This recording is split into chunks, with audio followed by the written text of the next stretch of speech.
Bonjour tout le monde, je voulais vous parler d'un point qui concerne tous les acheteurs de maisons individuelles. C'est l'évacuation des eaux usées. Et oui, ça concerne tout le monde. Donc, première possibilité, la maison est raccordée au tout à l'égout. Donc, dans cette hypothèse-là, pas vraiment de problème à souligner. C'est surtout dans l'hypothèse d'un assainissement individuel, un assainissement qui ne serait pas collectif, que des problèmes peuvent se poser. Alors c'est quoi un assainissement individuel en pratique? C'est une fosse septique. La fosse septique, elle n'est pas toujours aux normes. En général, on tombe sur des fosses septiques anciennes. Elles peuvent comporter un certain nombre d'anomalies. Alors, au compromis de vente, ces anomalies doivent être listées dans un document. Alors, ce n'est pas le même diagnostiqueur qui fait tous les diagnostics classiques, amiante, thermite, plomb, etc., qui va l'établir. C'est ce qu'on appelle le SPANC, le service public d'assainissement non collectif.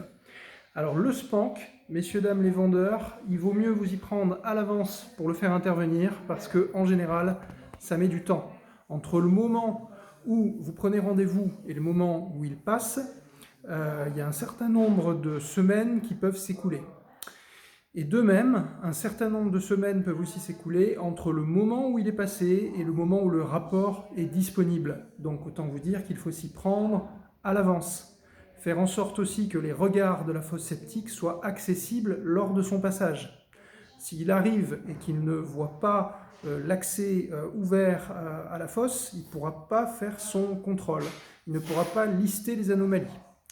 Donc, point important, ces anomalies doivent être détaillées dans le rapport du SPANC qui doit être annexé au compromis. Ça, c'était le premier point.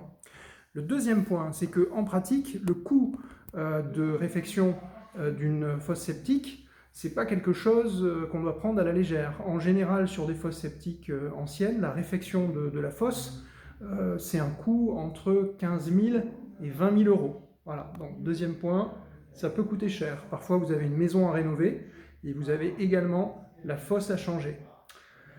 Troisième point important, donc quand vous êtes en pleine campagne, c'est un peu normal qu'il y ait des fosses septiques sur chacune des propriétés du quartier. À ce moment-là, bon, il n'y a pas trop de questions à se poser vis-à-vis de ça. Par contre, attention, quand on est dans un quartier où le tout à l'égout est présent et que vous avez une maison avec une fosse septique, il faut se renseigner auprès de la mairie parce que parfois, la mairie impose au nouveau propriétaire, au nouvel acheteur, le raccordement au tout à l'égout.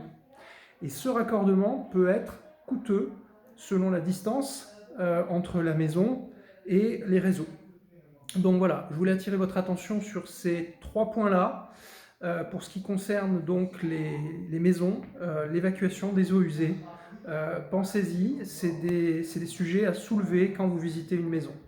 Voilà, je vous souhaite une excellente semaine et je vous dis à bientôt. Salut, ciao!